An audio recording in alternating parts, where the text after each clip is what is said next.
ॐ अज्ञानतिमिरान्धस्य ज्ञानाञ्जनशलाकया चक्षुरुन्मिलितं येन तस्मै श्रीगुरवे नमः।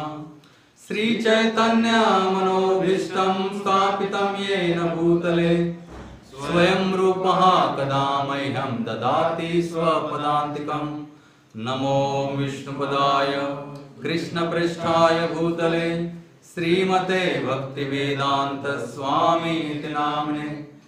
नमस्ते सारस्वती देवे गौरवाणी प्रचारिणे निर्विशेषा शून्यवादी पाश्चात्य देशतारिणे। वाञ्छाकल्पतरुभ्यश्च कृपा सिन्धुभ्येव च पतितानां पावनेभ्यो वैष्णवेभ्यो नमो नमः। हे कृष्णा करुणा सिंधो दीनबंधो जगत्पते गोपेश गोपिकाकांत राधाकांत नमोस्तुते। तप्त कांचन गौरांगी राधे वृंदावनेश्वरी वृषभानुसुते देवी प्रणमामि हरिप्रिये। जय श्री कृष्णा चैतन्य प्रभु नित्यानंद श्री अद्वैत गदाधर श्रीवासदि गौर भक्तवृंद। हरे कृष्णा कृष्णा कृष्णा हरे हरे, हरे राम राम राम हरे हरे। हरे कृष्णा कृष्णा कृष्णा हरे हरे, हरे राम राम हरे हरे। हरे कृष्णा कृष्णा कृष्णा हरे हरे, हरे राम राम राम हरे हरे।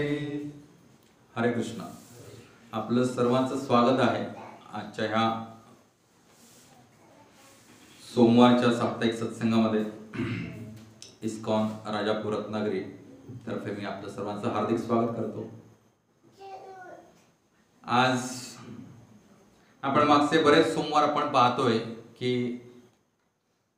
भक्तामध्ये कोणते कोणते दिव्य गुण असतात। तर आज आपण पाहणार आहोत अशा भगवंतांच्या दिव्य भक्ताबरोबर भगवंत कोणत्या प्रकारचे संबंध प्रस्थापित करतात। आज आपण पाहणार आहोत ग्रंथराज श्रीमद भागवतम स्कंद 9 अध्याय 4। तसा आपण पूर्ण अध्याय अभ्यासाचा प्रयत्न करू। आज अर्धा होईल, पुढच्या वेळेला ज्यावेळेला पुन्हा भेटूत आपण त्याला उरलेला बघू। म्हणजे आज फास्ट निघाला तर अर्धा होईल, अन्यथा एक श्लोक पण पुरेसा होईल चर्चा करण्यासाठी। पण आज थोडं कथारूपमध्ये मी जाईन जेणेकरून तुम्हाला आशय लक्षात येईल। तर आपण ग्रंथराज श्रीमद भागवतम बलून स्कंद 9 अध्याय 4 श्लोक 63 आपण पाहणार आहोत। ओम नमो भगवते वासुदेवाय। ओम नमो भगवते वासुदेवाय। ओम नमो भगवते वासुदेवाय।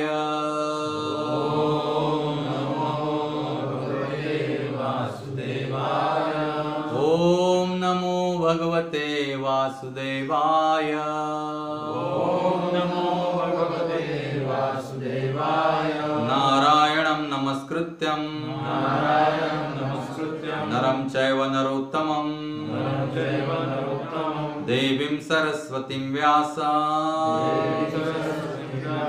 ततो जयमुदीरये। नष्टप्रायेषु अभद्रेषु नित्यं भागवत सेवया भगवती उत्तम श्लोके भक्तिर्भवति नैष्ठिकी। कृष्णाय वासुदेवाय देवकी नंदनाय च नंदगोपकुमाराय गोविंदाय नमो नमः। हरे कृष्णा हरे कृष्णा कृष्ण कृष्ण हरे हरे हरे हरे राम हरे राम हरे राम हरे राम राम राम हरे हरे राम राम हरे हरे ग्रंथराज श्रीमद्भागवतम की जय हो श्री भगवान उवाच श्री भगवान उवाच अहं भक्त पराधीनो अहं भक्तपराधीनो या स्वतंत्र इव द्विज यशस्त्रद्विज साधुभिर्ग्रस्त हृदयो भक्तैर्भक्त जनप्रिया भक्तजनप्रिया श्री भगवान उवाच श्री भगवान उवाच अहं भक्त पराधीनो अहं भक्तपराधीनो हि अस्वतंत्र इव द्विज ते मी फोड करून वाचलं ह्य स्वतंत्र इव द्विज स्वतंत्र इव द्विज साधुर्भिर्ग्रस्त हृदयो भक्तैर्भक्त जनप्रिया भक्तजनप्रिया श्री भगवान उवाच श्री भगवान उवाच अहं भक्त पराधीनो अहं भक्तपराधीनो ह्य स्वतंत्र इव द्विज स्वतंत्र इव द्विज साधुभिर्ग्रस्त हृदयो साधुर्भिर्ग्रस्तहृदयो भक्तैर्भक्त जनप्रिया भक्तजनप्रिया श्री भगवान वाच श्री भगवान उवाच पूर्ण पुरुषोत्तम भगवान म्हणाले पूर्ण पुरुषोत्तम भगवान म्हणाले अहम अहं मी मी भक्त पराधीनः भक्तपराधीनः भक्तांचा पराधीन आहे भक्तांचा पराधीन आहे ही ही निश्चित निश्चित अस्वतंत्र अस्वतंत्र स्वतंत्र नाही स्वतंत्र नाही इव इव निस्संदेह निस्संदेह द्विज द्विज हे ब्राह्मण हे ब्राह्मण साधुभिः साधुभिः शुद्ध भक्तांनी शुद्ध भक्तांनी ग्रस्त हृदय ग्रस्तहृदया माझे हृदय माझे हृदय नियंत्रित आहे नियंत्रित आहे भक्त आहे भक्त आहे ते भक्त असल्यामुळे ते भक्त असल्यामुळे भक्त जनप्रिय भक्तजनप्रिय मी भक्तावरच अवलंबून आहे मी भक्तावरच अवलंबून आहे असे नव्हे असे नव्हे तर तर माझ्या भक्ताच्या माझ्या भक्ताच्या भक्तावरही अवलंबून आहे भक्तावरही अवलंबून आहे माझ्या भक्ताचा भक्त माझ्या भक्ताचा भक्त मला अत्यंत प्रिय आहे मला अत्यंत प्रिय आहे पूर्ण पुरुषोत्तम भगवंत पूर्ण पुरुषोत्तम भगवंत दुर्वास मुनींना म्हणाले दुर्वास मुनींना म्हणाले मी मी पूर्णपणे पूर्णपणे भक्तांच्या अधीन आहे भक्तांच्या अधीन आहे खरोखर खरोखर मी किंचितही स्वतंत्र नाही मी कितीही स्वतंत्र नाही माझे भक्त माझे भक्त भौतिक वासना शून्य असल्यामुळे भौतिक वासना शून्य असल्यामुळे मी केवळ मी केवळ त्यांच्याच हृदयांतरी स्थित असतो त्यांच्या हृदयात तरी स्थित असतो माझ्या भक्तांविषयी माझ्या भक्तांविषयी काय सांगावे काय सांगावे जे भक्ताचे भक्त असतात ते भक्ताचे भक्त असतात ते देखील ते देखील मला अत्यंत प्रिय आहेत मला अत्यंत प्रिय आहे कम इन फ्रंट हरे कृष्णा कृष्ण कृष्ण हरे हरे हरे राम राम राम हरे हरे. तर आज आपण पाहतोय की भगवंत आपल्या भक्ताच्या पण काय आहेत पराधीन आहेत. एक भारतामध्ये कविता आहे काहीतरी पराधीना आहे जगती पुत्र मानवाचा. तर ठीक आहे मनुष्याचा पुत्र पराधीन आहे मान्य कारण त्याच्यामध्ये कसलंही सामर्थ्य नाहीये बरोबर की नाही. पण भगवंत पराधीन आहेत कोणाच्या भक्ताची. ही आश्चर्याची गोष्ट आहे की नाही. सर्व सृष्टीचे निर्माता त्रैलोक्याचे स्वामी आणि त्यांचेही अनंत त्रैलोक्यांचे स्वामी जे कोण आहेत क्षीरोदकशाही विष्णू गर्भोदकशाही विष्णू आणि महाविष्णू यांचेही स्वामी कोण आहेत भगवान श्रीकृष्ण. ईश्वर हा परमहा कृष्ण हा सच्चिदानंद विग्रह अनादिर आदि गोविंद सर्व कारण कारणम. जर सर्व हे जर आपण ईश्वर जाणले तर त्या सर्व ईश्वरामध्ये परमेश्वर कोण आहेत तर भगवान श्रीकृष्ण आहे. आणि हे कोण सांगतात स्वतः ब्रह्मदेव सांगतायत. ईश्वर हा परमहा कृष्ण हा परमेश्वर जर कोण असतील तर ते कोण आहेत भगवान श्रीकृष्ण आहेत. आणि ते कसे आहेत सच्चिद आनंद विग्रह. त्यांचा विग्रह जो आहे तो कसा आहे सच्चिद आनंदमयी आहे. म्हणजे नित्य अस्तित्वात असणारा आहे, पूर्ण ज्ञानानं परिपूर्ण आहे. चित म्हणजे ज्ञान आणि आनंद म्हणजे दिव्यानंद, भौतिक जगतातील आनंद नव्हे. दिव्यानंदाने परिपूर्ण असे भगवंत आहेत. अनादिर आदी गोविंद म्हणजे त्यांच्या आधी कोणी झालं नाही आणि त्यांच्या नंतरही कोणी होणार नाही, म्हणजे ते अनादी आहेत. त्यांच्या आधी पण कोण नाही, त्यांच्या नंतरही कोण होणार नाही. सर्वांचं मूळ कारण कोण असतील तर ते कोण आहेत? भगवान श्रीकृष्ण आहेत. आणि असे भगवान श्रीकृष्ण पुढे काय सांगतायत? सर्व कारण कारणम, सगळ्या कारणांचं कारण कोण असतील तर ते कोण आहे? भगवान श्रीकृष्ण वासुदेव, श्री राधा श्याम सुंदर. तर स्वतः भगवंत सांगतायत कोणाला? दुर्वास मुनींना. दुर्वास मुनींना स्वतः भगवंत सांगतायत की अहम भक्त पराधीनो यह स्वतंत्र इव द्विज. हे द्विज, हे ब्राह्मण, की मी भक्तांच्या अधीन आहे पूर्णपणे. मी स्वतंत्र नाहीये. मी माझ्या भक्तांना देऊन टाकले स्वतःला. आणि त्याच्या पुढे काय सांगताय? साधुर्भिर्ग्रस्त हृदयो भक्त जनप्रिय. कारण खरोखर मी किंचितही स्वतंत्र नाही. माझे भक्त भौतिक वासना शून्य असल्यामुळे, भगवंताच्या भक्ताची व्याख्या येते. भगवान भक्त कसा असतो? भौतिक वासना शून्य. हा पूर्ण अध्याय जो आहे हा एवढा दिव्य अध्याय आहे. कारण केवळ आणि केवळ अशा प्रकारचे भक्त ह्या सोमवंशामध्ये जन्मल्यामुळे भगवंतांनी निर्णय घेतला की मी कुठे प्रकट होणार? सोमवंशामध्ये. ही कथा सोमवंशाची चालू आहे.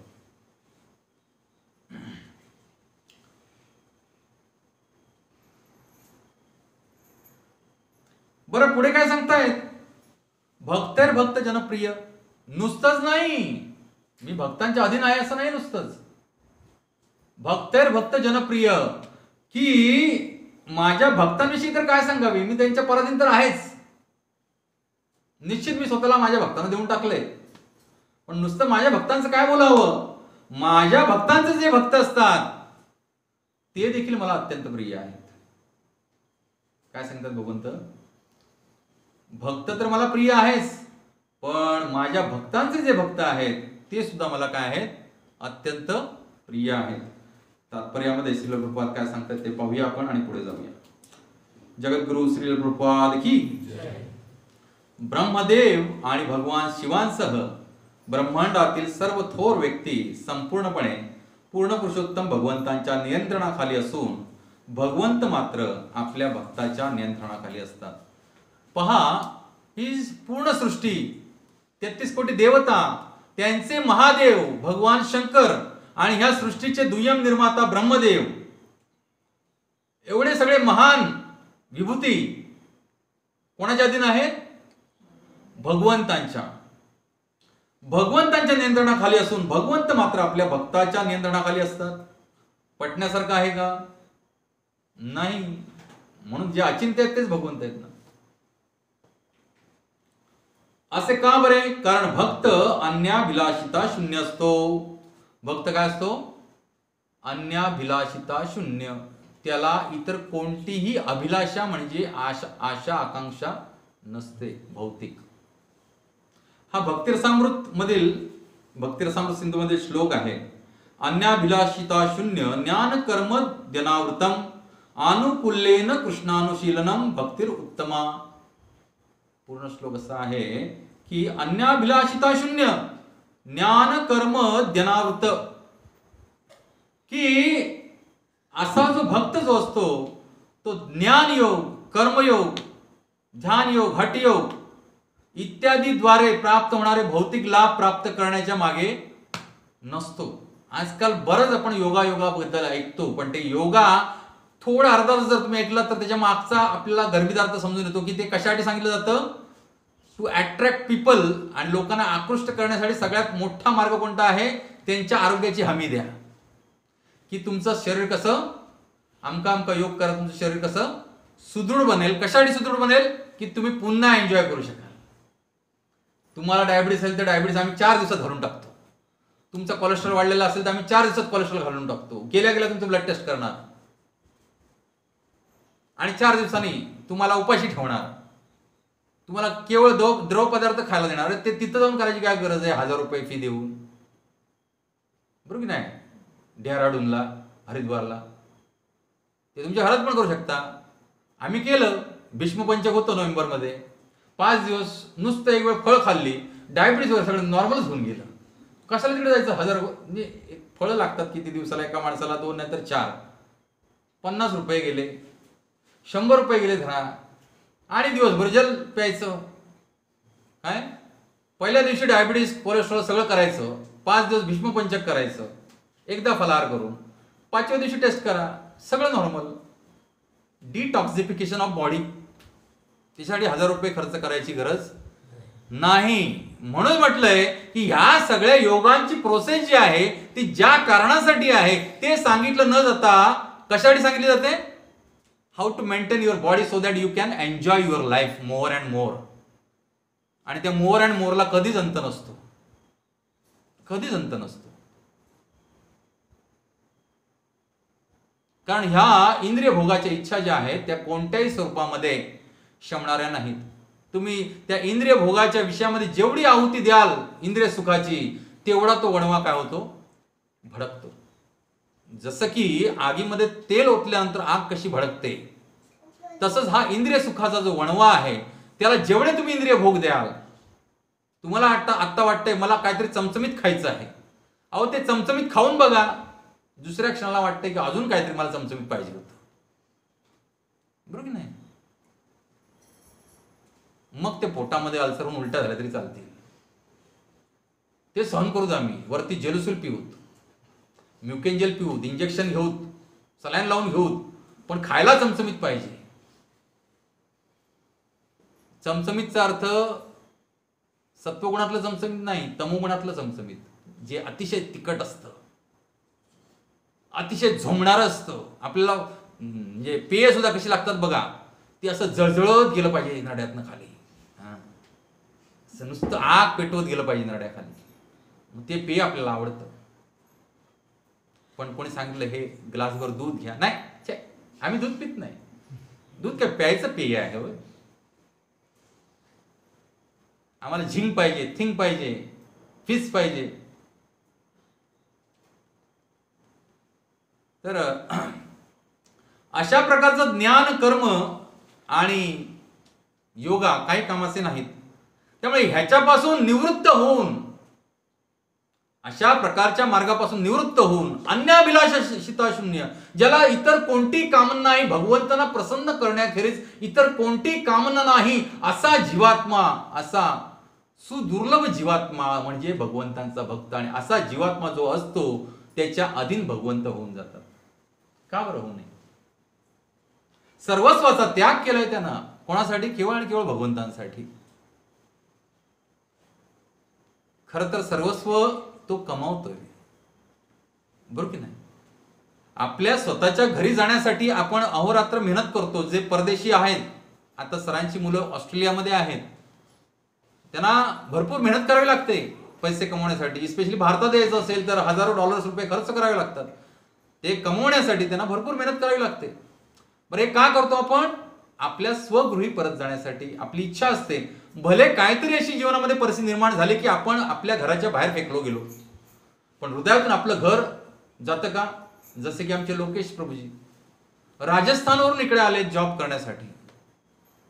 घरचे गडगंज श्रीमंत आहेत, पण महाराष्ट्र सरकारने त्यांना बॉन्ड दिलेला आहे की तुम्ही इकडे काय केलंय, MBBS इकडे महाराष्ट्रामध्ये केले, त्यामुळे काय करा, 1 वर्ष महाराष्ट्राच्या जनतेची सेवा करा. तर बिचारे राजस्थानवरून इकडे आलेत आणि इकडे राजापूरच्या या वळणाच्या प्रदेशात आल्या सगळेजण डिप्रेशनमध्ये जात होते. पहिले हे कुठे येऊन पडलो मी, नक्की कोणता प्रदेश आहे हा? हो या.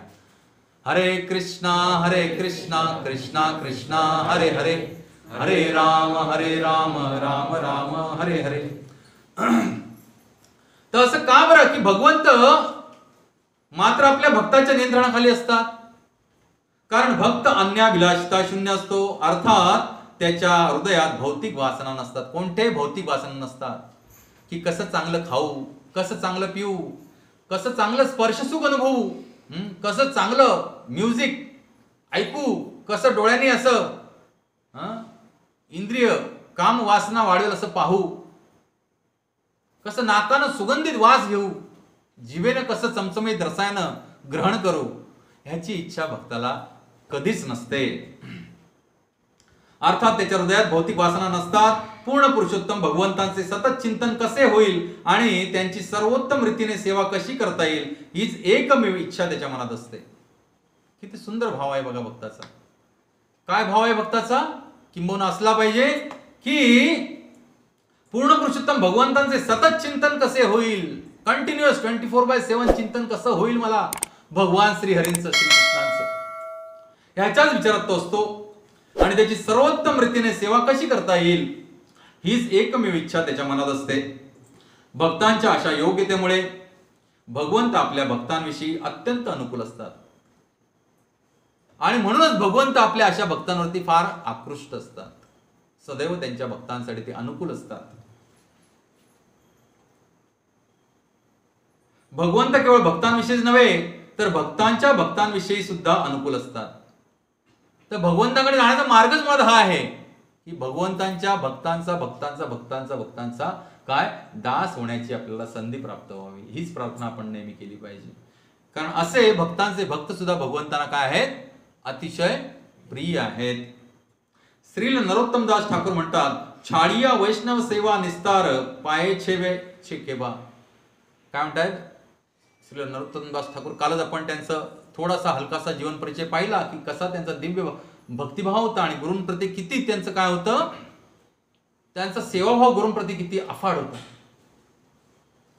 जे कोणी कालच्या प्रवचनात सकाळच्या नसतील त्याने गुरुवंदना हा जो आपला कालचं प्रवचन जे आहे रविवारचं युट्यूबवरती आहे, आपल्या चॅनलवरती प्युअर डिव्होशन मराठीवरती, त्यांनी ते अवश्य पाहावं की आपल्या गुरुप्रती आपला भाव कसा असला पाहिजे हे त्या प्रवचनामध्ये थोडंसं सांगण्याचा प्रयत्न केला आहे.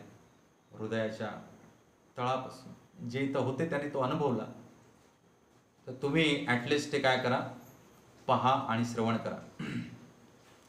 काय सांगतात नरोत्तमदास ठाकूर? छाडिया वैष्णव सेवा निस्तार पाये छे बेका. जर वैष्णव सेवा जर आपण सोडली तर काय बरं आपल्याला प्राप्त होईल? बरोबर की नाही? वैष्णव सेवा आपल्या हातून जर घडते ती जर आपण सोडली, म्हणजे वैष्णव सेवा म्हणजे काय? वैष्णव म्हणजे कोण? भगवान श्रीहरींचे भक्त, त्यांना काय म्हणतात? वैष्णव म्हणतात. त्यांची सेवा जर करायचं आपण सोडून दिलं तर आपल्याला इन रिटर्न काय बरं मिळणार आहे? काही मिळणार नाहीये. म्हणून चैतन्य महाप्रभूंनी आपली ओळख कशी करून दिली? चैतन्य महाप्रभू जे साक्षात भगवंतांचे अवतार आहेत किंवा अवतारी कृष्णच आहेत. चैतन्य महाप्रभू कोण आहेत? श्रीमती राधाराणी आणि भगवान श्रीकृष्ण एकत्र येऊन जे भगवंत आहेत ते चैतन्य महाप्रभू आहेत. ते चैतन्य महाप्रभू स्वतःची ओळख आपली अशी करून देतात की गोपीर भरतू पदकमलो दास दासानुदास. स्वतः भगवंत जे भक्त रूप स्वरूपकम भक्तावतारम भक्ताख्यम नमामि भक्त शक्तिकम, भक्त रूपामध्ये जे प्रकट झाले या कलियुगामध्ये तुम्हा आम्हाला भक्तीची शिकवण देण्यासाठी, त्यांनी स्वतःला भगवंत म्हणून कधीच घोषित केलं नाही. तर ते काय सांगतायत स्वतःची ओळख करून देताना? गोपीर भरतो पदकमलो दास दासानुदास. की गोपी ज्या आहेत ह्या भगवान श्रीकृष्णांच्या सर्वोत्कृष्ट महान कोण आहेत? भक्त आहेत. त्यांच्या समान भक्ती कोणाच्या हृदयात नाही. तर त्यांच्या चरणकमलांचा आश्रय मला घेता यावा. त्यांच्याच नाही, त्यांच्या चरणकमलांचा आश्रय ज्यांनी घेतलाय त्या अशा दास दास दासानुदास असं जरी मला होता आला तरी बस. भगवान श्रीहरींचे अत्यंत प्रिय भक्त म्हणजे वृंदावन मधील गोपी, त्यांच्या चरणकमलांचा ज्यांनी आश्रय घेतलाय अशांच्या चरणकमलांचा आश्रय ज्यांनी ग्रहण केला अशांचे दास अशांचे दास अशांचे दास हे स्वतः भगवंत सांगतायत. सो भगवंत आपल्याला इथं शिकवतायत की भक्तीमध्ये मोठं होण्यामध्ये काहीच मजा नाहीये आणि भौतिक जगतामध्ये पण मोठं होण्यात काहीच मजा नाहीये. तुम्हाला सगळ्यात सांगतो, सगळ्यात आनंदी मनुष्य असतो जो सगळ्यात त्या कॉर्पोरेट जगतातल्या सगळ्यात खालच्या पायरीवरती असतो. Is the best happiest person in this world. त्याला एक 6 तासाची 8 तासाची ड्युटी असते, ती संपली की तो जातो, त्याला कसली चिंता नसते. ती कंपनी चालली काय न चालली काय, तिचं प्रॉफिटमध्ये गेली काय लॉसमध्ये गेली काय बिघडत नाही त्याला. समजा लॉसमध्ये गेली, त्याचं काय असेल ते भांडवल त्याला मिळणार, दुसरी कंपनी जॉईन करेल. आणि एकदम खालच्या स्तरावरती जॉब ऑपॉर्च्युनिटी भरपूर असतात, झाडू मारायला कोणी तयार नसतं, बरोबर की नाही. तिथं इंटरव्ह्यू घ्यावे लागत नाहीत, तिथं अशी लिस्ट लावावी लागत नाही, मेरिट लिस्ट. झाडू मारणाऱ्यांची मेरिट लिस्ट, पोछा मारणाऱ्यांची मेरिट लिस्ट लावावी लागते का? अहो तुम्हाला सांगतो, शोधून सापडत नाहीत. पेपरमध्ये ऍडव्हर्टाईज दिली, घरवाली कामवाली पाहिजे, कामाला बाई पाहिजे घरामध्ये, शोधून सापडत नाहीत. एवढं जॉब ऑपॉर्च्युनिटीज आहेत. आणि आपण उगाच आपलं जॉब नाही जॉब नाही जॉब नाही, आम्ही बेकार आहोत, आम्ही बेकार आहोत. कसली बेकारी आहे? गोपीर भक्तीमध्ये या, गोपीर भरतो पदकमल दास दासानुदास, भरपूर जॉब ऑपॉर्च्युनिटी आहे. श्रीकृष्णांचा प्रत्यक्ष दास होण्याऐवजी आपण कृष्णदासाचे सेवक व्हावे. श्रील प्रभुपाद काय सांगतात इथे, आणि ते कोणावर सांगताय? जे काय पूर्वाचार्यांनी जे काय टीका लिहिलेली आहे, श्रीधर गोस्वामी, विश्वनाथ चक्रवर्ती ठाकूरपाद, रूप गोस्वामी, जीव गोस्वामी, सनातन गोस्वामी, तर ब्रह्मदेव, नारद, व्यासदेव आणि शुकदेव गोस्वामी हे प्रत्यक्ष कृष्णदास आहेत. कोण आहेत? ब्रह्मदेव, नारद मुनी, व्यास मुनी आणि शुकदेव गोस्वामी, ज्यांनी भागवतम हे सांगितलं परीक्षित महाराजांना, बरोबर की नाही. हे प्रत्यक्ष कोणाचे दास आहेत? कृष्णदास आहेत. हे प्रत्यक्ष भगवान श्रीकृष्णांचे दास आहेत. आणि जो मनुष्य नारद, व्यासदेव आणि शुकदेव यांचे सेवक असलेल्या 6 गोस्वामींचा दास होतो, तो भक्तीत अधिक दृढ समजला जातो. आणि जो मनुष्य श्री व्यासदेव, नारद मुनी, शुकदेव गोस्वामी यांचे जे दास आहेत, जे 6 गोस्वामी आहेत, इथे हे खाली इकडे पिक्चर आहे बघा, तिथं 6 गोस्वामी आपल्याला उभे दिसत आहेत. रूप गोस्वामी, सनातन गोस्वामी, जीव गोस्वामी, रघुनाथ दास गोस्वामी, रघुनाथ भट्ट गोस्वामी आणि गोपाल भट्ट गोस्वामी, अशी त्यांची नावं आहेत. आणि तर ह्या 6 गोस्वामींचा जो दास होतो, तो भक्तीत अधिक दृढ समजला जातो. यास्तव श्रील विश्वनाथ चक्रवर्ती ठाकूर म्हणतात, यस्य प्रसादात भगवत प्रसाद. जे आपण रोज काय म्हणतो, मंगलाचरण म्हणतो, मंगलारती म्हणतो, त्याच्यामध्ये आपण काय करतो, यस्य प्रसादात भगवत प्रसाद, यस्य प्रसादा न गती कुतोपी. की ज्यानं आपल्या गुरूंना, म्हणजे जो प्रामाणिकपणे आपल्या आध्यात्मिक गुरूंची सेवा करतो, त्या भक्तावर श्रीकृष्णांची निश्चितच कृपा होते. इथं पुन्हा एकदा आध्यात्मिक गुरूंचं महत्व सिद्ध झालेलं आहे, की जो कोणी आपल्या आध्यात्मिक गुरूंवरती एकनिष्ठ असतो आणि त्यांची सेवा करतो, त्या भक्तावरती श्रीकृष्णांची निश्चितच कृपा होते. वैष्णव भक्ताचा आदेश पाळणे. गुरु कसा असला पाहिजे? वैष्णव. आता त्याच्या क्वालिटीज मी पुन्हा सांगत नाही, आपण जवळजवळ 4-5 प्रवचन आपण काय वैष्णवांच्या क्वालिटीज अभ्यासल्या. तर आध्यात्मिक गुरु कसा असला पाहिजे? तो आधी मुळात वैष्णव असला पाहिजे, म्हणजे भगवान श्रीहरींचा निस्सीम भक्त असला पाहिजे. वैष्णव भक्ताचा आदेश पाळणे हे पूर्ण पुरुषोत्तम भगवंतांच्या प्रत्यक्ष आदेशाचे पालन करण्याहून अधिक मौल्यवान आहे. श्रील प्रभुपाद इथं सांगतायत की वैष्णव भक्ताचा आदेश पाळणे हे पूर्ण पुरुषोत्तम भगवंतांच्या प्रत्यक्ष आदेशाचे पालन करण्याहूनही अधिक मौल्यवान आहे. तर असं भगवंत सांगतायत की इथं मी माझ्या भक्ताच्या पराधीन आहे. कोणा सांगतात? दुर्वास मुनींना. आणि या दुर्वास मुनींना हे इतपत सांगण्याइतपत प्रसंग झाला कसा, तो भागवतमच्या ह्या अध्यायामध्ये कथन केलेला आहे. तर ह्या संपूर्ण सृष्टीचे राजा कोण होते? नभग महाराज. कोण होते? नभग महाराज. नभग महाराजांना बरेच पुत्र होते आणि त्यातील एकाचं नाव होतं नाभाग. काय नाव होतं एकाचं? नाभाग. तर नाभाग जे आहेत ते बराच काळ ब्रह्मचर्य व्रत धारण करून कुठे राहिले? गुरुकुलामध्ये राहिले बराच काळ.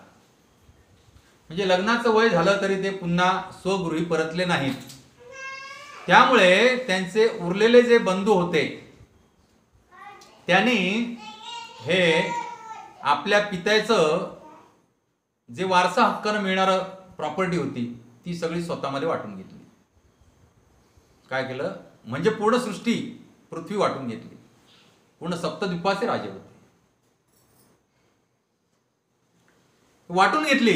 आणि काही काळानं, बराच काळ लोटल्यानंतर नाभाग परत आपल्या घरी आले. घरी आले तर बघितलं तर आता वडिलांचं काय नाहीये, राज्यपद गेलेलं आहे. आणि आपल्या भावानी जे काही शिल्लक होतं तर ते दुर्योधनासारखं एक सुईच्या टोकावरती मावल एवढी पण जमीन त्याच्याकडे ठेवली नव्हती. त्याने काय विचार केला, हा आता एवढा नैष्टिक ब्रह्मचारी झालाय तर हा कशाला परत येतोय. त्यामुळे सगळे सातबारे आपल्या नावावर करून घेतले. ह्याला बिलकुल एक गाव सुद्धा ठेवलं नाही. तर तो नाभाग परत आल्यानंतर नाभागनं विचारलं की हे प्रिय बंधूनो, पित्याच्या संपत्तीतील माझा वाटा कोणता बरं आहे. पित्याची एवढी संपत्ती आहे त्याच्यातील माझा वाटा कोणता आहे.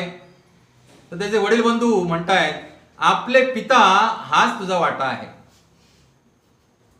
काय म्हणतायत, आता हा म्हातारा झालाय बापूस, त्याला तू सांभाळ, हाच तुझा वाटा आहे असं समज. बरोबर की नाही. तर पित्याला देऊन टाकलं. तर नाभाग आपल्या पित्याकडे जाऊन म्हणाले, हे तात, माझ्या ज्येष्ठ बंधूंनी माझा वाटा म्हणून तुम्हाला मला दिलेले आहे. तेव्हा पिता म्हणतायत की बाळ ही केवळ शुद्ध फसवणूक आहे, त्यांच्या म्हणण्याला महत्व देऊ नकोस. काय म्हणतायत, बाळा ही शुद्ध फसवणूक केली तुझ्या भावंडाने तुझी, तेव्हा तू त्यांच्या म्हणण्याला जास्त काय अर्थ लावू नकोस. तुला मी एक गोष्ट सांगतो, ती काय कर, तू आचरण कर. हे बराच काळ ब्रह्मचर्य व्रत पालन केल्यामुळे आणि गुरुकुलात राहिल्यामुळे ह्यांना सगळे मंत्र काय होते माहीत होते यथार्थ रूपामध्ये.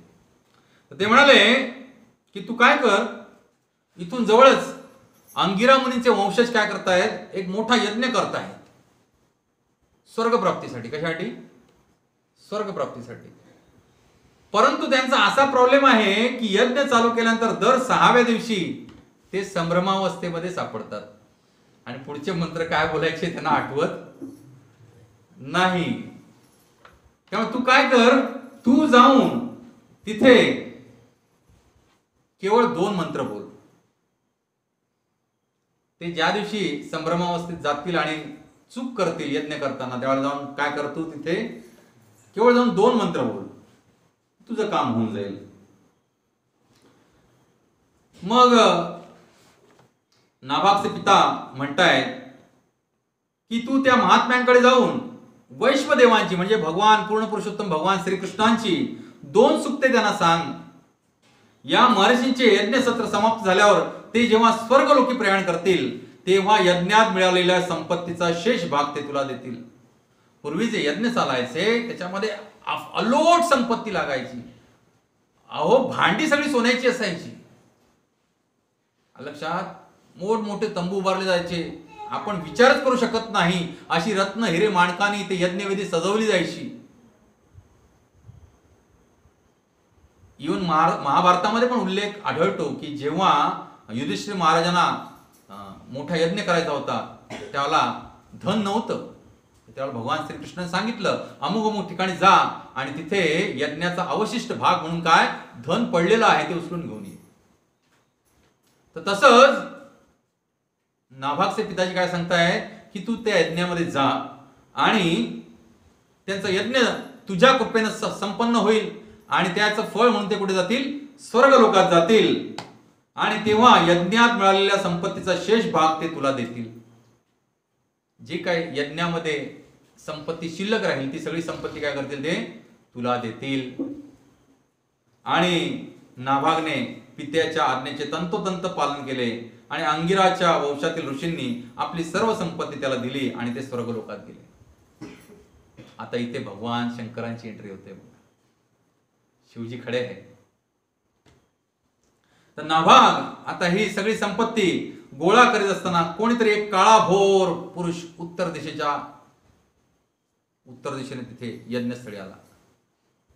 कोणतरी मोठा काळाभोर पुरुष, शॅडो, जसं की लोकेश प्रभूने आपल्या डीपीवरती ठेवला आहे शॅडो भगवान शंकरांचा. काळाभोर पुरुष मोठा पाळ ते यज्ञस्थळी आला उत्तरेच्या दिशेने आणि यज्ञभूमीवर राहिलेले द्रव्य माझे आहे असे म्हणाला. काय म्हणाला तो काळावर पुरुष? जे काय हे इथं यज्ञभूमीवरती जे काय साहित्य संपत्ती शिल्लक आहे ती कोणाची आहे? माझी आहे. त्यावर नाभाग म्हणाले, परंतु ऋषींनी ही सर्व संपत्ती मला दिलेली आहे. ही सगळी संपत्ती काय केली? ऋषींनी मला दिलेली आहे. तेव्हा तो काळा मनुष्य म्हणाला, हा वाद मिटविण्यासाठी आपण तुझ्या पित्याकडे जाऊ. कोणाकडे? नभग महाराजांकडे. हा वाद जो आहे, तू म्हणतोयस की सगळी संपत्ती माझी आहे कारण मला ती अंगिराच्या त्या लिनिएज मधल्या त्याच्या पुत्रपौत्रांनी दिलेली आहे आणि मी म्हणतो ही संपत्ती माझी आहे. तर आपण हा जो वाद आहे तो मिटवण्यासाठी काय करूया? कोर्टात जाऊया. आणि ते कोर्टात जज कोण? तुझे वडील नभग महाराज. तर नाभागने त्याप्रमाणे आपल्या पित्यासमोर हा वाद मांडला.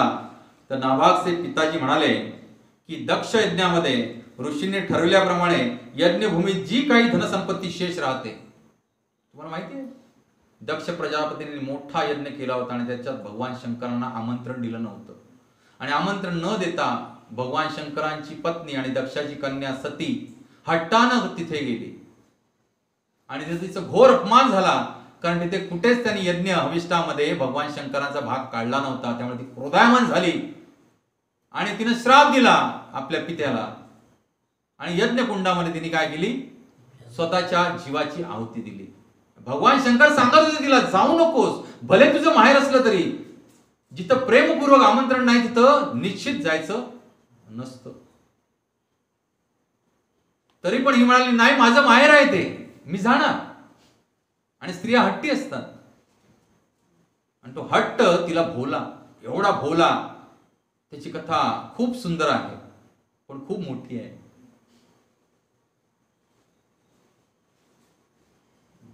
ती सती गेली, प्राणाची आहुती द्यावी लागली आणि पुन्हा मग ती पर्वतराज हिमालयाच्या पोटी पार्वती म्हणून जन्माला आली. कोणाच्या पोटी जन्माला आली? हिमालयाच्या पोटी पार्वती म्हणून जन्माला आली. आणि मग पार्वती म्हणून जन्माला आल्यानंतर पुन्हा भगवान शंकरांना आपले पती म्हणून स्वीकारण्यासाठी तिनं खूप नारद मुनींच्या मार्गदर्शनाखाली खूप खडतर तपश्चर्या केली. आणि तपश्चर्या केल्यानंतर तिचं पुन्हा लग्न भगवान शंकरांशी लागलं. लागल्यानंतर तिनं पाहिलं भगवान शंकरांच्या गळ्यामध्ये मुंडमाळा आहेत. मुंडमाळा म्हणजे काय? कवट्या, खोपडी, त्याच्या माळा आहेत. तर ती म्हणते, नाथ हे खोपड्या कोणाच्या आहेत बरं तुम्ही घातल्यात गळ्यात? त्या एवढ्या प्रेमपूर्वक आपल्या हृदयाशी जवळ ठेवल्यात. ते म्हणाले, हे माझे प्रिय प्राणप्रिय पार्वती, ह्या सर्व खोपड्या तुझ्याच आहेत. पूर्वजन्मात ज्या ज्या वेळेला तू सतीरूपामध्ये स्वतःची आहुती दिलीस त्या वेळेला तुझ्या प्रेमाचं प्रतीक म्हणून ही एक एक खोपडीची मी माळ करून माझ्या गळ्यात घातलेली आहे. मग ती म्हणाली, मला कथा सांगा, ह्याचा पूर्व इतिहास सांगा. तो नंतर सांगेन मी, आज सांगत नाही. आज आपला विषय काय आहे? भक्ताच्या अधीन होणारे भगवंत. अरे भक्तांच्या आणि भगवंतांच्या कथा एवढ्या सुमधुर आहेत की कालच तुम्हाला सांगतो, डॉक्टर सतीश पाटील आपल्याकडे आले होते, लांजातले मेडिकल सुपरिटेंडंट नोडल ऑफिसर म्हणून. तर त्यांना मी ते प्युअर डिव्होशनचं त्यांनी सबस्क्रिप्शन केलं आणि म्हटलं सर जाऊन एक लेक्चर घरी आहे का म्हटलं. तर त्यांनी आपल्या मुलांसोबत, दोन छोटी छोटी मुलं आहेत त्यांची, 6वीला एक आहे आणि एक 4थीला वगैरे असं, आणि दोन्ही मुलं भक्त आहेत, चांगली भक्त. म्हणजे त्यांनी विष्णू पुराण वगैरे सगळं वाचलेलं आहे मुलांनी सुद्धा आणि वारकरी संप्रदायातले आहेत ते. तर त्यांनी मुलांसोबत एक प्रवचन ऐकलं, जे परवा आपण कुठे दिलं होतं, कळसवलीला.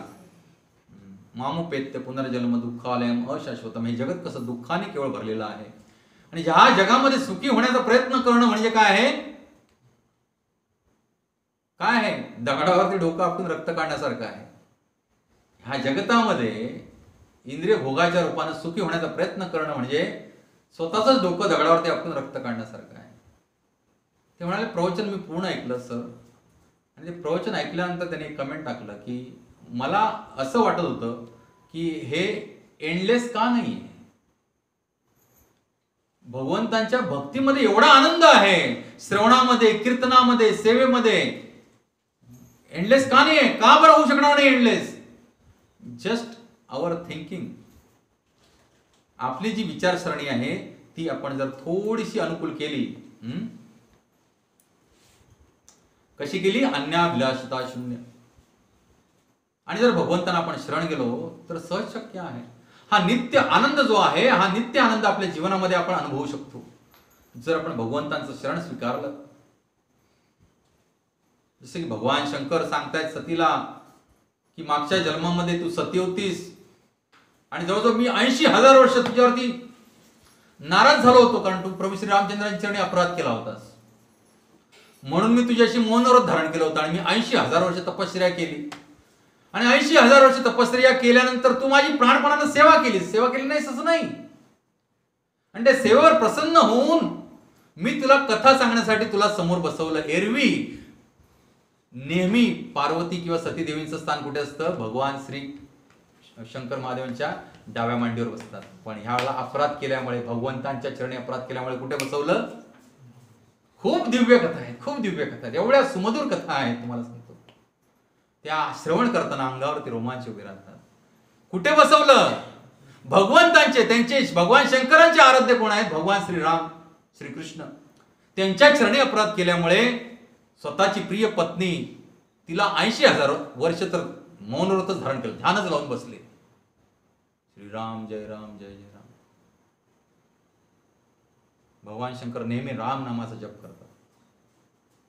आणि 80,000 वर्षांनी डोळे उघडले तर पाहिलं की सतीनं भरपूर सेवा केलेली आहे.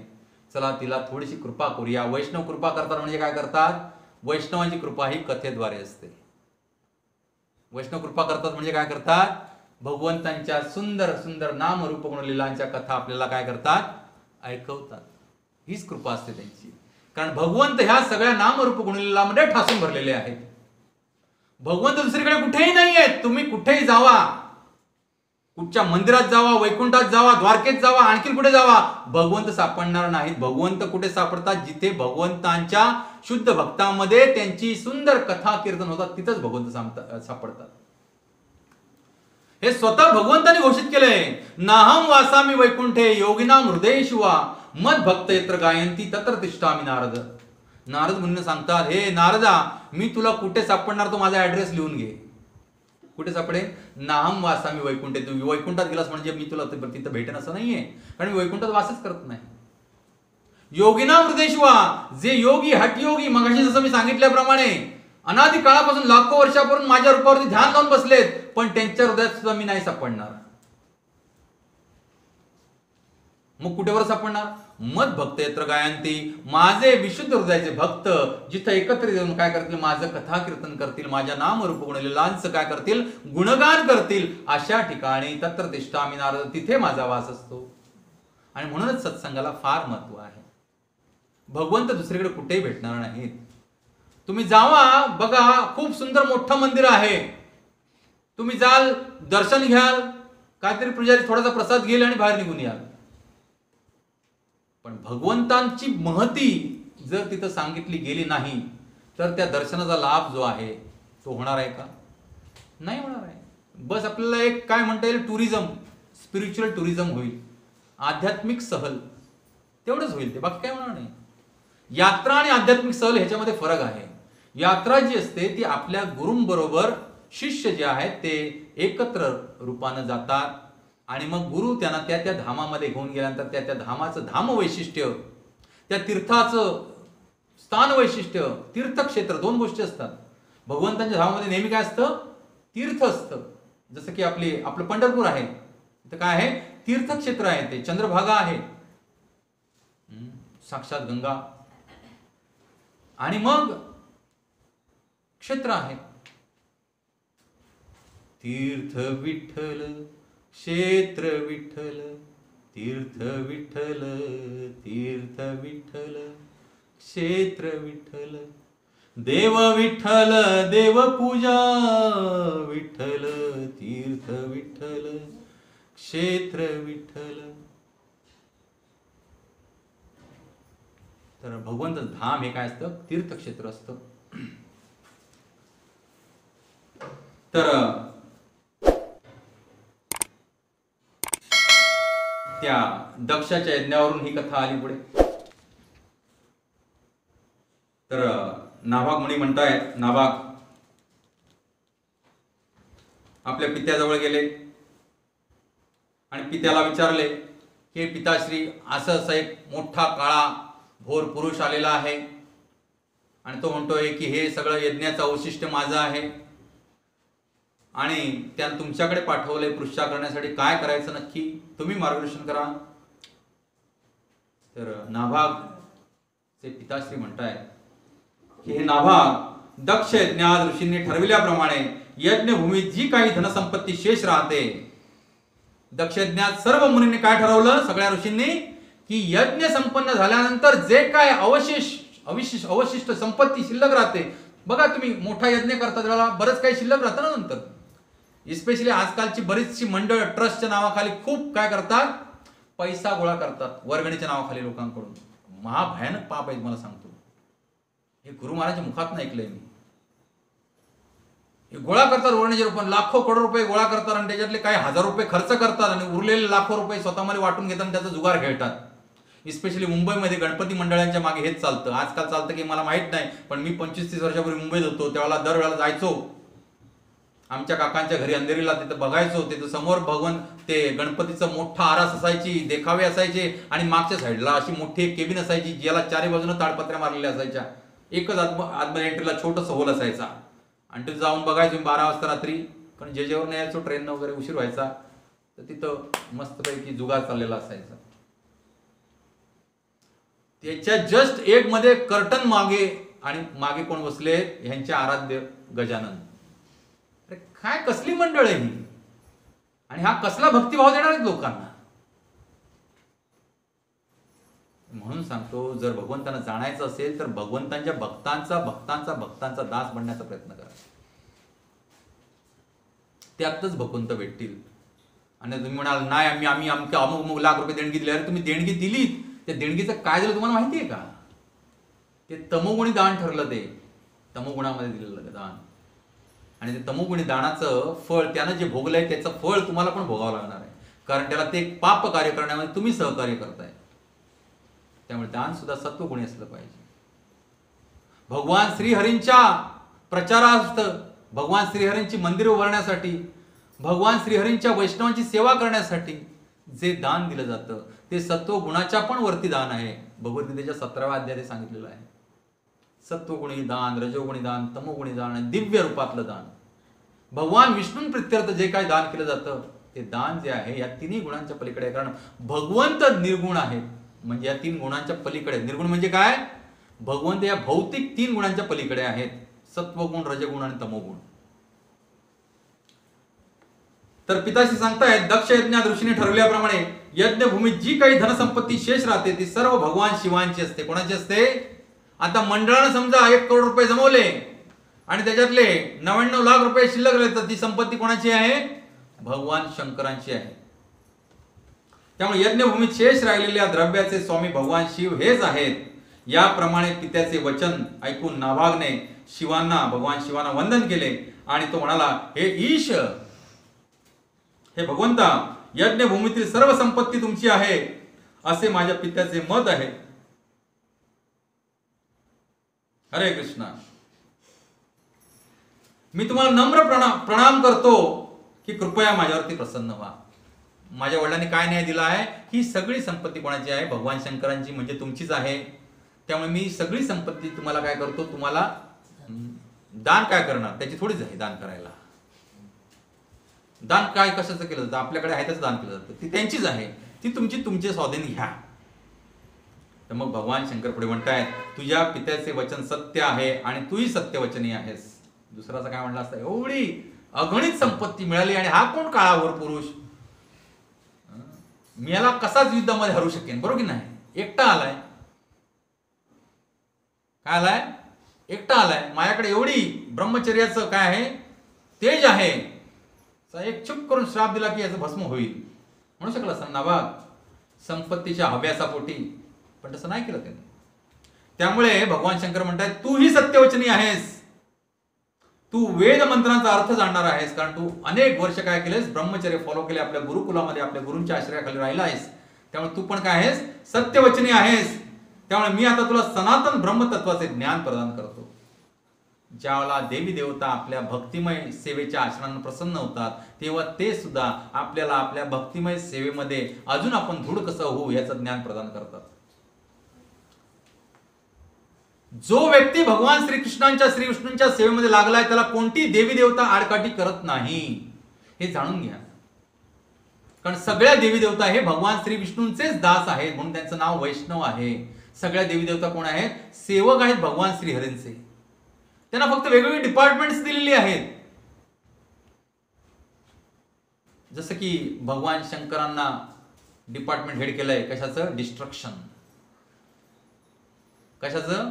प्रलय करायचा आणि सगळ्याचा नाश करून टाकायचा. त्याचे डिपार्टमेंट कोणाकडे आहे? भगवान शंकरांकडे. गणपती गजाननाकडे डिपार्टमेंट दिलंय विघ्नहर्ता. वायुदेवांकडे वायूचं दिलेलं आहे. वरुण देवाकडे वरुणाचं दिलेलं आहे. सरस्वती देवीकडे बुद्धीचं दिलेलं आहे. असे प्रत्येक देवी देवता जे आहेत त्यांच्याकडे वेगवेगळे डिपार्टमेंट दिलेले आहेत. They are not chief.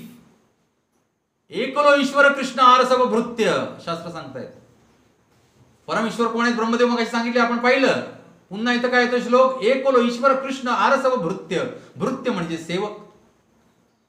ईश्वर केवळ एकटे भगवान श्रीकृष्ण आहे. त्यामुळे इतर धर्माचे लोक आपल्याला नेहमी चिडवतात की तुमच्यामध्ये 33 कोटी देवता आहेत. अरे नाही, आपल्याला आपला धर्मच माहित नाही मुळात. आधी आलं का लक्षात सर? आपला धर्म आपण अभ्यासलाच नाहीये.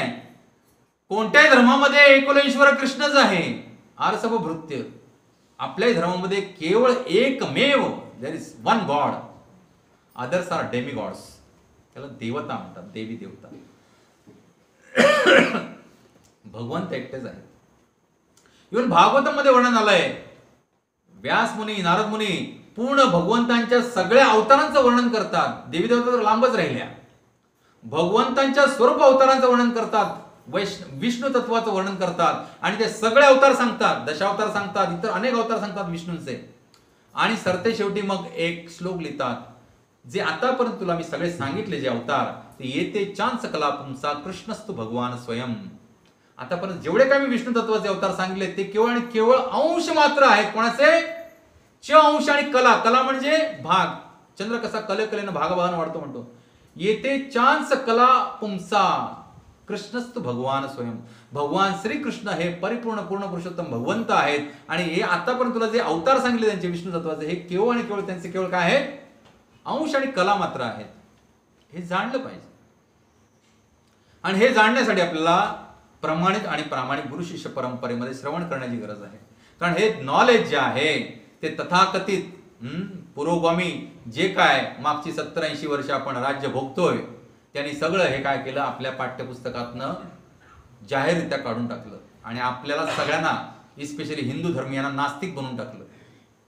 आपण आज बहुतांश हिंदू धर्मीय नास्तिक बनण्याचं कारणच हे आहे मुळात, की आपल्या सगळ्या करिक्युलम मधनं त्यांनी भगवंतांविषयीचं जे ज्ञान आहे ते काढून टाकलं.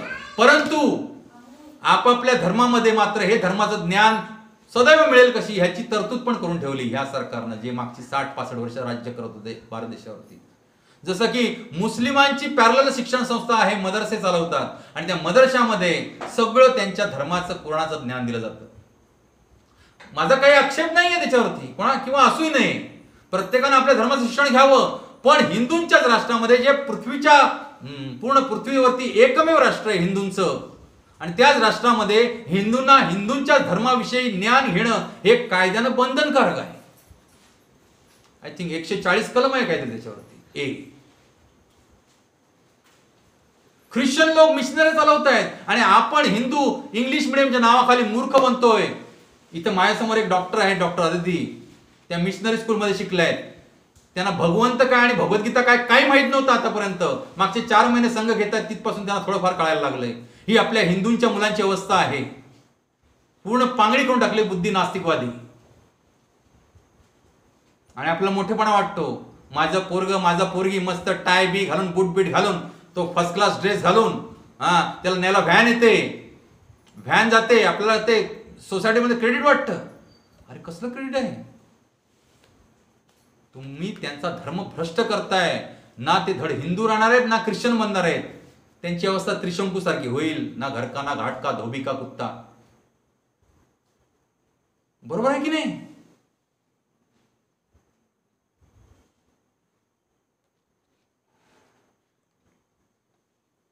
तर असं ब्रह्मज्ञान, सनातन ब्रह्मज्ञान कोणी कोणाला दिलं? भगवान शंकरांनी नाभाग महाराजांना दिलं. आणि भगवान शिव म्हणाले, आता या यज्ञभूमीतील सर्व संपत्ती मी तुला देत आहे, ती तू घे. ज्याला भगवंतांचे सेवक वैष्णव आपल्यावरती प्रसन्न होतात ते आपलं सर्वस्व देऊन टाकतात. हो, सर्वस्व देऊन टाकतात. यस्य प्रसादात भगवत प्रसादो, गुरूंच्या कृपेनं जो प्रसाद आपल्याला मिळतो तो भगवत प्रसादासारखाच प्रसाद असतो, किंवा भगवंतांनाच ते प्रसाद म्हणून देऊन टाकतात. काल होतीस ना तू? काल सकाळच्या प्रवचनाला कोण होते तुमच्यापैकी? आपण गुरुवंदनावरती घेतलं होतं, त्याच्यामध्ये आपण डिटेल डिस्कस केलं होतं. हरे कृष्ण. हो गया कि मिट गया? हो गया. नहीं, वो घर पे लेके गए. हरि बोल, जय हो. सब लीगली किया ना? Okay, very good. तर माझे दुसरे सहकारी डॉक्टर शेनाराम कुमावत हे पण राजस्थानचेच आहेत. ते सुद्धा इथं आल्यानंतर भरकटले होते. रोज रात्री 10:30 वाजता मोटरसायकल काढून पळायचे कोल्हापूरला. मग त्यांना आम्ही समजावलं, म्हटलं या भक्तांच्या संघामध्ये या. आज त्यांची ड्युटी होती म्हणून त्या थोडेसे उशिरा आले. आणि भक्तांच्या संघामध्ये आल्यानंतर त्यांना इथं प्रेमाचा झरा, खळखळ वाहणारा झरा दिसला. आणि त्यामुळे हे दोघे स्थिरावले जातात. नाव दे आर हॅपी. आणि ते चांगली सेवा करतात राजापूरकरांची. त्यांच्याकडे 3 वेळा आपण हरिबोल बोलूया. हरिबोल, हरिबोल, हरिबोल. सो भक्ती कशी आणि कुठे कार्य केलं सांगता येत नाही. He was running every day. Bag पाठीला लावून वाटेला लागायचे. ते महाभक्त तिकडूनच फोन केला मला, सर मी जॉईनच होत नाही. म्हटलं या तुम्ही आधी जॉईन व्हा, नंतर आपण बघूया काय ते. जॉईन तर व्हा. मधाची बाटली जी आहे ना, मधाची बाटली, ती मध किती गोड आहे हे चाटल्याशिवाय कळत नाही. नुसती बाटलीच चाटली ना तर आपल्याला मधाचा गोडवा कळणार नाही. आपण काय होऊ? फ्रस्ट्रेट होऊ. म्हणजे काय कोणी सांगितलंय मध गोड आहे म्हणून? काय मध गोड लागत नाही, हे सगळं पचपचीत लागतंय. मध चाकण्यासाठी काय करावं लागतं? ते झाकण जे आहे बाटलीचं खोलावं लागतं, नंतर त्यामध्ये बोट घालून चाटावं लागतं. तसंच कोणत्याही वैष्णवाचं अंतरंग जर जाणायचं असेल तर आपल्याला त्याचा सहवास घेतला पाहिजे. वरवर आपण काय करतो? We should not be judgmental towards anybody. वैष्णव हे फार कृपाळू असतात, फार कृपाळू असतात. आणि त्यांना दुसरी कुठची इच्छाच नसते. हो, अन्याभिलाषिता शून्य.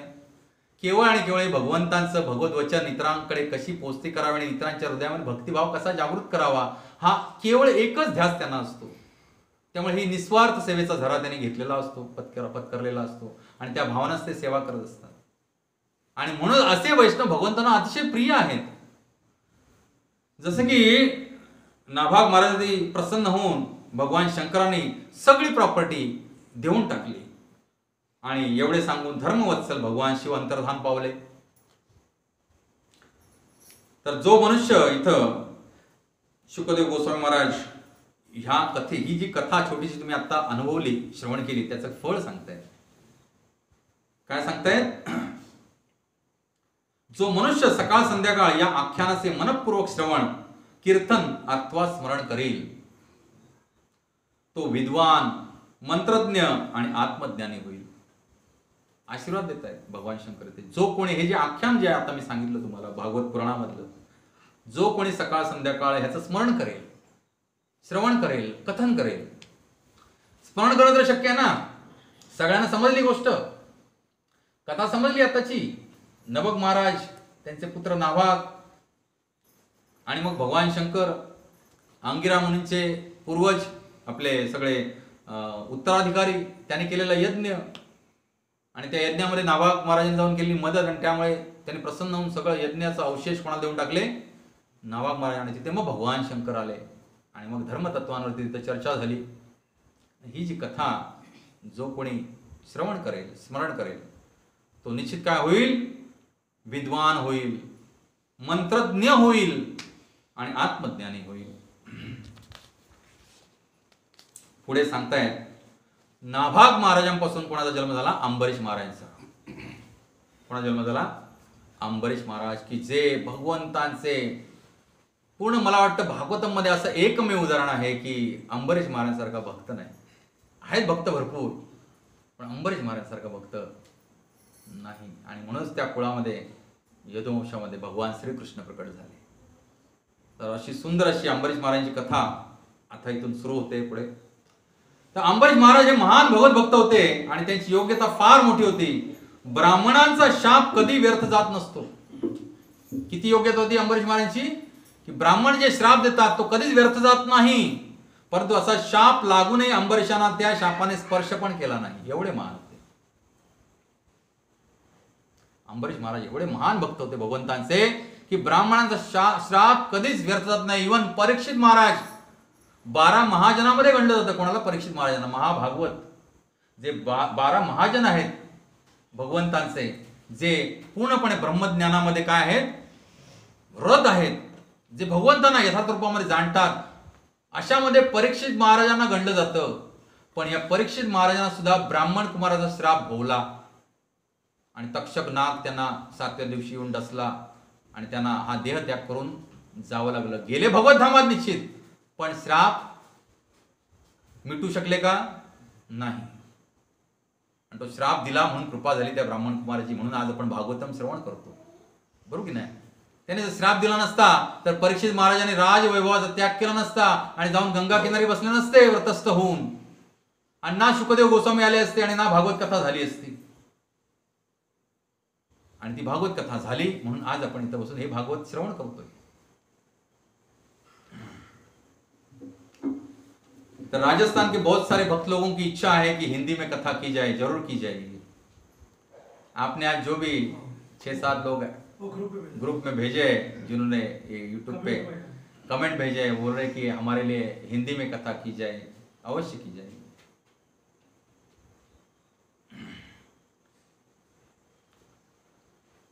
तर ब्राह्मणांचा शाप कधी व्यर्थ जात नसतो, परंतु असा शाप लागूनही अंबरीशांना त्या शापाने स्पर्शही केला नाही.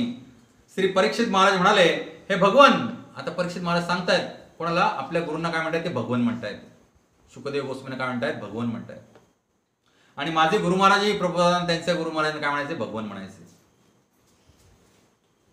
कधीच नावानं हाक मारायचे नाही, भगवन म्हणायचे.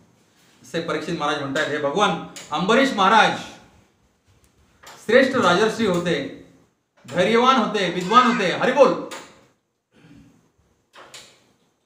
त्यांचे चारित्र्य श्रेष्ठ आहे. मला त्यांचे आख्यान श्रवण करण्याची इच्छा आहे. वैष्णवांचं जीवन चरित्र श्रवण करण्याची आणि अभ्यासण्याची सदैव लालसा असली पाहिजे. कारण काय? पुन्हा एकदा जिथं अशा वैष्णवांचं जीवन चरित्र अभ्यासलं जातं तिथं भगवान श्रीकृष्ण येऊन ते पण ऐकत असतात, तिथं वास करतात. कारण भगवंतांना त्यांचे भक्त अतिशय प्रिय आहेत. आणि जसे भगवंत या भौतिक जगताच्या पलीकडे सदैव काय आहेत? सदैव अस्तित्वात असणारे आहेत, तसेच भगवंतांचे भक्त सुद्धा सदैव अस्तित्वात असणारेच आहेत, सनातन पुरातन आहेत.